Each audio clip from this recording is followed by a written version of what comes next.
Jadi di Kairo tuh berapa tahun Ustaz? Di Kairo kurang lebih sekitar 9 tahun. Waduh, berarti 9 tahun teh kayak Ustaz Akrab. Alhamdulillah.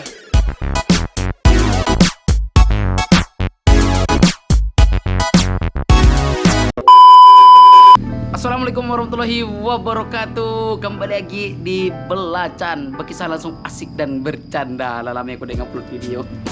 Bukan gara-gara corona, memang susah nyari tema.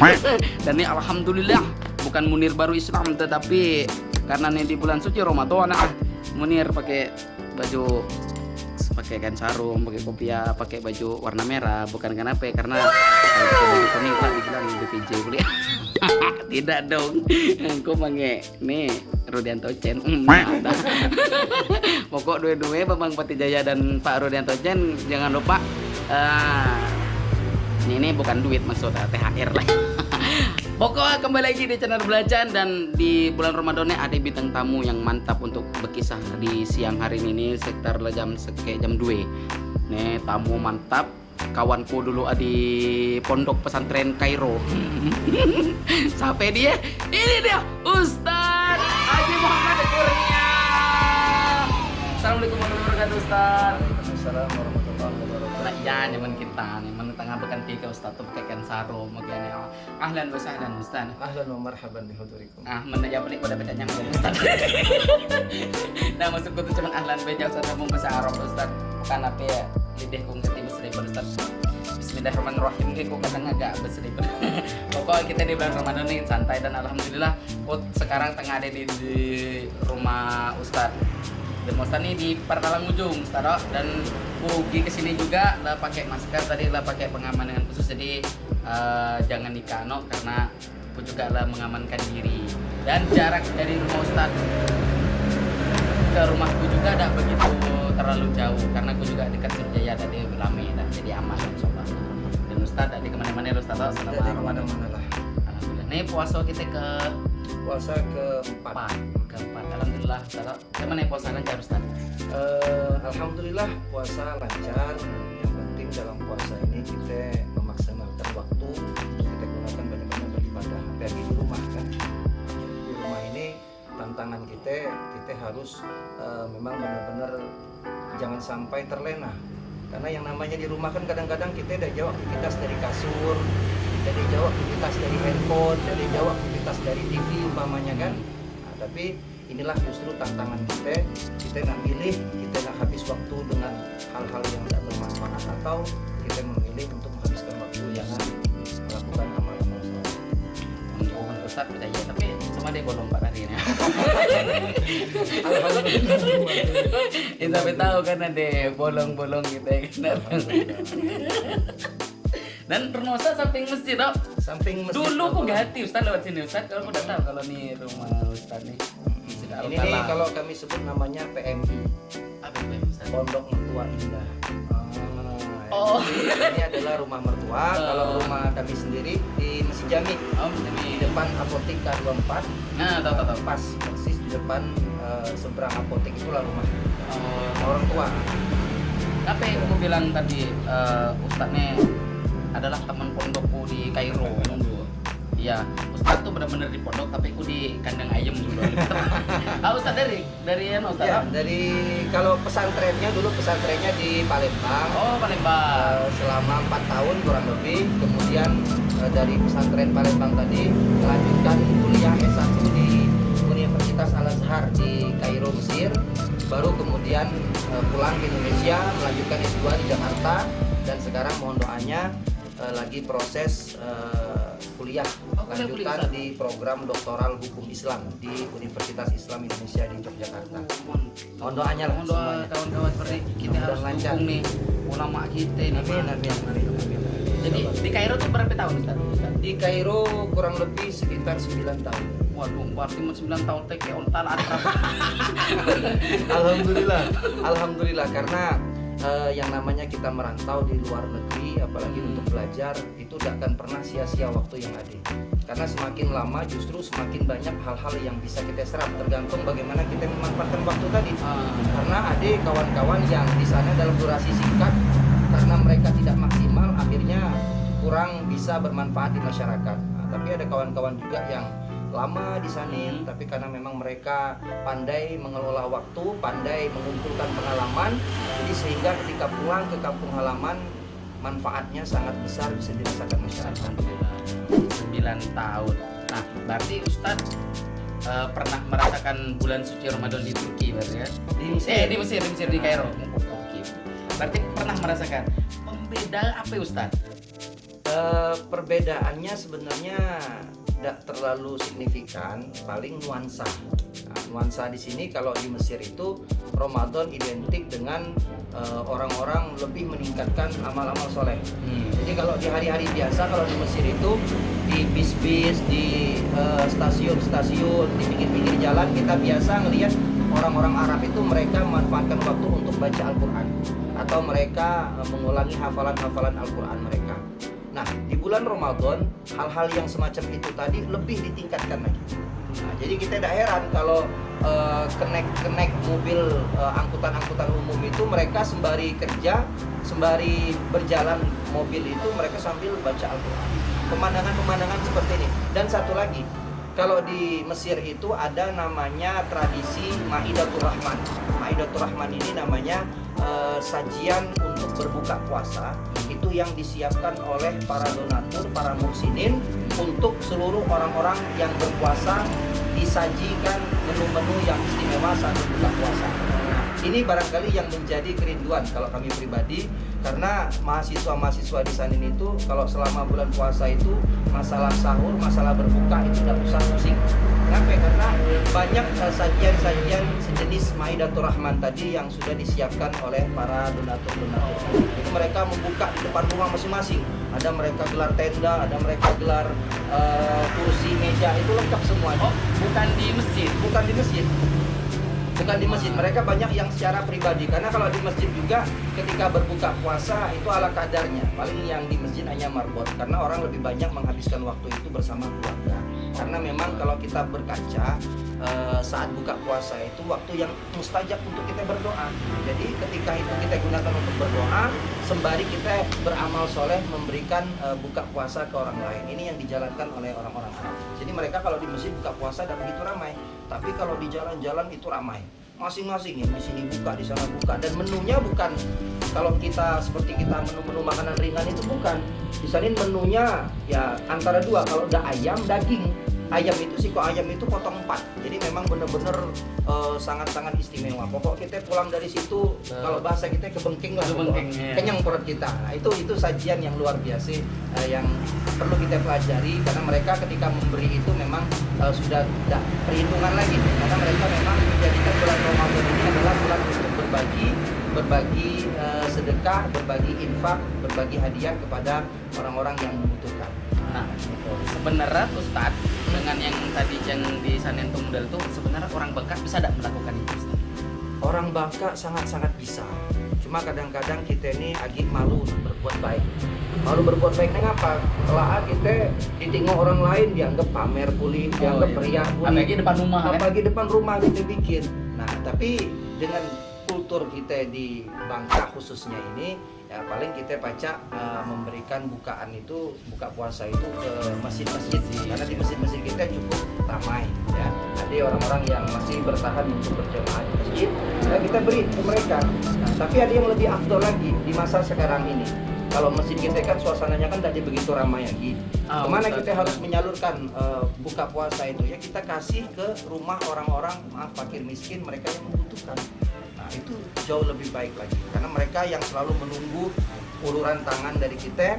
Kalau bukan kita yang membantu mereka, siapa yang membantu mereka? Walaupun Ustadz tadi kan orang yang maaf yang pakai miskin bukan dan juga panti asuhan tuh. Panti asuhan bisa pesantren-pesantren yang masih aktif santri-santrinya, para penghafal Al-Quran ini kita berbagi untuk mereka. Nah, seperti itu. Nah memang beda Ustadz, tahun ini memang benar kata Ustadz, masjid sekarang lah gak begitu ramai kayak bangun 4 hari ini Ustadz tuh kayak kalau tahun kemarin tuh yang paling bener-bener ditunggu tuh kalau aku pribadi Ustadz kayak orang yang bangun sahur Ustadz.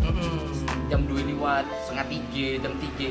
Ini aku tengokku di kampung kami itu hanya sekali Ustadz. Oh yang bangun sahur. Iya, tuh kalau aku tidak salah di setengah 3. Habis itu lah ada lagi Ustadz kayak ya Allah kayak cuma sekali kayak gitu. Bagi Ustadz sendiri tuh cuman ya Ustadz tahun yang ada polemik kayak ini, bukan polemik sih, kayak ada yang wabah yang membuat kita kayak benar-benar terkurung tapi tidak membuat kita juga terkurung dalam beribadah. Menurut pandangan Ustaz cuman Ustaz. Sebenarnya inilah nuansa-nuansa yang kita rindukan dari Ramadan sebelumnya. Apalagi tahun ini kan kita diuji oleh Allah bertepatan dengan adanya wabah virus corona yang sudah menjadi pandemi global. Seluruh dunia hampir terkena daripada dampak pandemi wabah virus corona. Jadi kita merindukan nuansa-nuansa ya, keramaian, kebersamaan, hiruk pikuk. Jadi itu adalah ekspresi rasa syukur dan rasa bahagia kita tadi karena kita pacak bertemu dengan bulan Ramadan ini. Nah, jadi nuansa-nuansa yang seperti ini yang bikin kita rindu, ya. Nah, tapi dengan kondisi seperti ini bukan bermaksud untuk menjadikan Ramadan kita ini ya hanya sekedar kita jalanin seperti formalitas baik. Karena apapun keadaan yang kita hadapi saat ini itu tidak akan pernah sedikit pun mengurangi kemuliaan yang ada di bulan Ramadan. Tidak pernah sedikit pun mengurangi keberkahan yang Allah berikan di bulan Ramadan. Nah, jadi kita sendiri yang harus baca menempatkan diri. Nah, kalau memang nuansa yang seperti dulu, kalau jam 2, jam 3 lah dia bangun sahur keliling-keliling, kalau sekarang tidak ada ya kita sendiri yang harus mempersiapkan diri supaya bangun agar tidak kesiangan. Karena kita kalau berharap dari seperti tahun-tahun sebelumnya nanti ada yang keliling-keliling, yang bangun-bangun sahur. Nah sekarang ini mungkin itu agak sedikit dihilangkan, menghindari itu tadi perkumpulan massa tadi, karena itu berpotensi untuk penyebaran virus tadi. Nah juga ada beberapa yang nanya Ustaz, ketika kita sholat atau beribadah di rumah itu sebenarnya mengurangi ibadah kita ketika kita yang biasa kita ke masjid aja rendah, itu mengurangi apa tidak Ustaz? Sebenarnya begini, kita dalam melaksanakan ibadah di masjid itu ada nilai yang namanya keutamaan sebuah amal, yaitu dilipat gandakan pahala berjamaah itu daripada sholat sendiri itu sebanyak 27 derajat dibandingkan sholat sendiri. Nah, tapi yang harus kita pahami, sekarang ini masanya berbeda dengan masa sebelumnya. Kita sekarang ini ada wabah virus corona yang ini bisa mengancam siapa saja, sehingga kita harus mengikuti daripada petunjuk medis, petunjuk pemerintah dan petunjuk ulama. Ini kita kombinasikan jadi satu, kemudian ini yang kita amalkan. Ya, kalau ditanya apakah mengurangi kekhusyuan kita atau nilai ibadah kita antara di masjid dan di rumah, ya saya jawab tergantung individu masing-masing.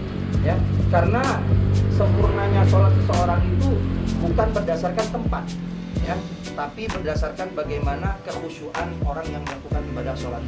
Untuk apa kita sholat di Masjidil Haram sekalipun, tapi kalau di sana tujuannya untuk riya, ya, justru untuk ngikut-ngikut baik. Justru sekarang ini kita menguji diri kita ini, sekarang ini kita ikhlas atau tidak ibadah. Kalau kita di masjid kita dilihat orang lain, kalau kita di rumah kita bersama keluarga kita, macam mana kualitas ibadah kita? Itulah ujian bagi kita tadi. Iya benar. Terus juga kan pengakuan Sadok, aku juga bukan seorang ahli ibadah yang baik gitu kan. Tapi kok tinggal-tinggal kok di benar kan anjuran pemerintah juga kan, demi yang kata Ustaz tadi itu kan, demi menjaga kita pribadi juga biar kita sehat apa segala macam, memutus mata rantai ya COVID tersebut kan. Tapi di Facebook apa di Facebook apa segala macam banyak tuh. Satu dengan masjid ditutup tapi pasaran dibuka. Ah, itu cuman itu Ustaz. Ya, sebenarnya kita dudukan dulu perbedaan antara masjid dengan pasar tadi. Nah, kalau kita berkaca dengan hadis Nabi Muhammad SAW, apa kata Nabi? Tempat yang paling Allah cintai di dunia ini itu adalah masjid. Sedangkan tempat yang paling Allah benci di dunia ini adalah pasar. Kenapa demikian? Karena di pasar ini berkumpul orang-orang yang sangat-sangat lalai, ya, sehingga banyak hal-hal yang bertentangan dengan syariat Islam. Karena di dalam pasar itu terjadi kemunafikan. Banyak orang-orang yang idza hadatsa kadzaba. Kalau mereka ngomong mereka berbuli. Kan sering kita tengok kalau di pasar orang menjual jeruk, manis nih jeruk, ambillah banyak-banyak. Sekali sampai rumah kita coba masak. Iya lagi orang nyebut masalah ikannya aja seger-seger kali, barulah datang dari laut, padahal 3 hari nginep. Itu banyak yang bertentangan dengan syariat Islam. Belum lagi orang-orang yang lalai ketika azan dikumandangkan Allahu Akbar, mereka sedikit pun tidak bergerak. Mereka lebih menghabiskan waktu dengan urusan dunia tadi. Makanya pasar itu adalah tempat yang terburuk bagi orang-orang yang lalai dan bertentangan pada syariat Islam. Tapi kalau orang yang menjadikan pasar sebagai tempat untuk mencari nafkah, dilakukan dengan hal yang baik, sesuai dengan tuntunan syariat Islam, dalam berniaga, dalam keadaan jujur, tidak mengabaikan perintah-perintah Allah, maka pasar juga menjadi tempat yang baik untuk mencari nafkah. Nah, maka di sini yang harus kita bandingkan dulu. Jadi jangan sampai kita terfokus untuk membandingkan antara masjid dan pasar. Justru dengan adanya pendapat yang melarang kita untuk berjamaah di masjid, itu bukan pada konteks ibadah, tapi pelarangan itu ditujukan pada perkumpulan masanya tadi. Perkumpulan masanya tadi, karena dengan perkumpulan orang banyak ini berpotensi untuk tersebarnya virus tadi. Apalagi sekarang kita tahu ada orang namanya OTG, orang tanpa gejala. Mereka kelihatan sehat-sehat, tapi dalam diri mereka itu ada virus yang itu bisa ditularkan ke orang lain. Nah, maka oleh sebab itu dari sini kita bisa mengambil garis lurus bahwa antara kebutuhan kita di masjid dengan kebutuhan kita di pasar itu juga berbeda. Kalau kita ke pasar, kita nak belanja. Selain di pasar kita dapat lagi belanja lain. Kita ke ATM, selain ke ATM kita dapat lagi ngambil duit di lain. Tapi kalau ke masjid, selain ke masjid kita tetap bisa sholat berjamaah di rumah. Tidak akan mengurangi kesempurnaan ibadah kita. Justru kita dengan ke masjid itu akan berpotensi membuat kita tersebar virus, yaitu justru mendatangkan mudarat. Maka yang lebih baik tadi bagaimana kita menjaga keselamatan diri kita. Nah, macam itu. Berarti kata Ustaz tadi, pasar itu tempatnya orang-orang buruk. Punya rumah kami dosa ke pasar, katanya menjual di pasar. Kayak mak, dosa menjual lagi mak. Kayak mak pindah. Mak pindah dari pasar yang dekat sanennya pindah ke Transmart Bay mak. Kayak Transmart tuh bagus mak tuh lebih bagus. Oh jadi jam 12 Ustaz. Itu jadi ya kembali lagi lah, kita harus bijaksana mensikapi ini. Apa yang menjadi perdebatan kita sudahi, kita tidak usah pada perdebatan yang ujung-ujungnya nanti perpecahan. Kalau kami sederhana berpendapat ya kita sesuai dengan keyakinan masing-masing. Kalau dirasa yakin ke masjid aman dan lain sebagainya, silakan yang masih ke masjid. Kawan-kawan yang tidak ke masjid pun jangan kita anggap mereka tidak beriman, mereka takut virus corona dan lain sebagainya, karena bagian kita melindungi diri itu justru hukumnya fardu ain. Ya, jadi kalau kita bicara fardu itu ada dua, fardu kifayah sama fardu ain. Kalau fardu kifayah ini berlaku bagi sebagian orang. Kalau sebagian orang sudah melakukannya, maka yang lain bebas tanggung jawab. Tapi kalau fardu ain ini berlaku untuk setiap orang, setiap pribadi muslim. Semua pribadi muslim. Jadi kalau kita lihat hukum berjamaah itu ya hanya masuk dalam ranah fardu kifayah. Artinya kalau sudah sebagian orang yang berjamaah, yang lain sudah lepas dari tanggung jawab itu. Tapi melindungi diri, menjaga keselamatan diri, ini hukumnya fardu ain, wajib bagi kita semua. Karena Allah menyampaikan dalam Al-Quran, Allah berfirman, wala tulqu bi aidikum ila tahlukah.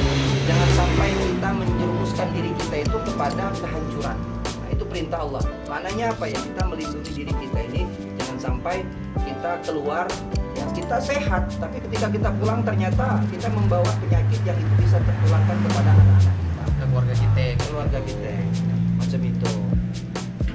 Ya. Jadi Ustadz, sebenarnya ada bagusnya juga Ustadz ketika bulan Ramadan. Kenapa gue bilang ada bagus? Bukan karena ada ini Ustadz, ketika kita pakai masker Ustadz. Bulan Ramadan kan maaf Ustadz. Ya, jadi ketika pakai masker kan aman kita berbicara. Tapi ini kita tidak pakai masker karena kalau pakai siwak sikat gigi maksudnya. Nah, itu kita ada amannya juga Ustaz. Ada bagusnya juga. Terus bukan kita kayak kadang-kadang cepat salam juga ke orang. Kita tidak tahu siapa yang aman kita kenal. Kadang-kadang cepet-cepet salam gitu. Sebenarnya memang bagus sih, salaman itu memang bagus apa segala macam. Terus juga beribadah kata Ustaz tadi di rumah. Alangkah cuman nih Tato, kalau kita di rumah tuh kayak pak kita jadi imam, mak kita jadi makmum sama-sama kita. Alangkah senengnya cuman nih gitu Ustaz. Oh, kan yang biasa sholat sendiri-sendiri. Kalau di rumah kami di rumah sendiri-sendiri Ustaz. Sendiri. Ketika lah ada polemik seperti ini, alhamdulillah jamaah di rumah. Kayak seger cuman nih gitu kan. Masih sendiri-sendiri.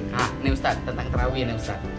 Tarawih kan aduh maaf Ustaz, aku udah tahu apa namanya Ustaz? Yang as-salatu sunatan tarawih rakaat ini Bilal, apa namanya tuh? Bilal. Bilal tukang nyebut tuh siapa namanya? Ya Bilal. Bilal kan? Nah, Bilal. itu kan kalau kita berjamaah di masjid. Ketika kita berjamaah di rumah, perlu enggak itu Ustaz? Orang-orang itu perlu enggak? Bilal perlu. tidak perlu. Ya, tidak perlu karena kalau ada yang bertugas sebagai Bilal itu otomatis harus ada ilmunya dulu, jangan sampai salah. Ah ya kan, as-salatu sunatan tarawih rakaatain mustaqiblatin. Itu Rahimahumullah. Rahmatullah. Ya kan? Nah, kalau macam itu kita nanti takutnya justru terbebani karena kadang-kadang bagi sebagian orang ini bukan hal yang mudah. Nah, makanya lebih baik kita kalau memang tidak mampu ditinggalkan tidak apa-apa. Oh, di BC bayi. Biasa baik. Jadi setiap antara 2 rakaat ke 2 rakaat berikutnya itu cukup diselangi dengan ya, banyak-banyak doa baik, Oh, doa istighfar baik. boleh, sholawat Nabi boleh, ya. Nah, jadi tidak dikosong antara jeda 2 rakaat sebelumnya dengan Ke 2 rakaat rakaat selanjutnya. Biasanya kan ada yang 8 Ustaz, ada yang 8, ada yang 2 Ya, kembali ke diri kita masing-masing, kita tidak mengikuti yang mana. Oh, kemarin tuh terus Ustaz, padahal kan aku nanya perlu enggak kalau kita berjamaah di rumah yang Bilal nih tadi beda gitu kan. Apalagi kalau pun sendiri ya mungkin enggak perlu gitu kan, sendiri. Oh, tapi itu udah PP tuh dengar. Udah PP, Bilal udah PP. Apa yang penting ada imamnya, ada makmumnya. Ada makmumnya. Dan jangan bertengkar kalau antara yang 11 dengan yang 23. Iya. Karena semuanya ini itu ada dalilnya semua. cuma itu dalil Ustaz. Gua juga Jadi- antara yang 8 biasanya kan enggak berapa kambing 23. Kambing 8 BK nih. Ah. Dan maksudnya karena itu 23 kayak itu. Itu cuma itu Ustaz. Jadi seperti ini. Kalau dulu zaman Nabi, Nah. Nabi itu memang melaksanakan taraweh itu bilangannya di 8 rakaat. Oh, di 8. Kenapa demikian? Karena tarawehnya Nabi walaupun rakaatnya sedikit, ayatnya panjang. Oh. Nabi itu rakaat pertama beliau taraweh itu baca surat Al-Baqarah. Surat Al-Baqarah itu dalam Al-Quran sebanyak 2 juz 4 lembar. Itu Nabi. Oh, wow. Makanya walaupun cuma 8 rakaat tapi selesainya tetap jam 12, jam 1 atau jam 2 pagi bahkan. Oh. Nah, ketika zaman Khalifah Sayyidina Umar bin Khattab, Khalifah Umar bin Khattab ini melihat kondisi keimanan umat Islam saat itu sudah mulai redup, sudah mulai lemah. Ini kalau nggak dipertahankan seperti tarawehnya Nabi, rokaatnya sedikit, ayatnya panjang, Iya. takut banyak orang pulang. Oh, bicara ulang. Jadi dengan kebijakan Sayyidina Umar bin Khattab, beliau merubah dengan memanggil sahabat bernama Ubay bin Ka'ab. Apa kata Umar bin Khattab? Wahai Ubay, sekarang kau pimpin sholat taraweh, tapi jangan bikin rokaatnya sedikit, ayatnya panjang.